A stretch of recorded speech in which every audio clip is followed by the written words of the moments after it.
Hello guys, in this video ay ituturo ko sa inyo kung paano nga ba mag-request ng bank statement or statement of account dito sa GCash. Okay, pero bago natin simulan yan, make it sure na naka-like, subscribe at mag-comment down below dahil everyday po kami namimigay ng free load at GCash dyan sa comment section.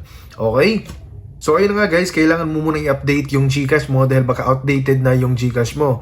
So pag may nakita kang update dito, so click mo lang yun para para updated yung apps mo. Tapos pag okay na guys, login ka lang. Okay, so login ka lang dito. So napakadali lang guys kung paano mag-request. Pipindutin lang natin tong transaction.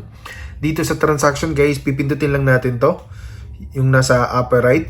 So dito sa date range, pwede tayong mag-request ng 7 days, 30 days, 60 days, pwede din tayong mag-custom. At I think parang 6 months ata yung pinaka-maximum, no, na pwede nating i-request. So halimbawa guys, dito ito-try natin last 7 days. So kapag pinindot natin tong submit request for 7 days, no, so automatic po 7 days po yung coverage ng statement of account natin.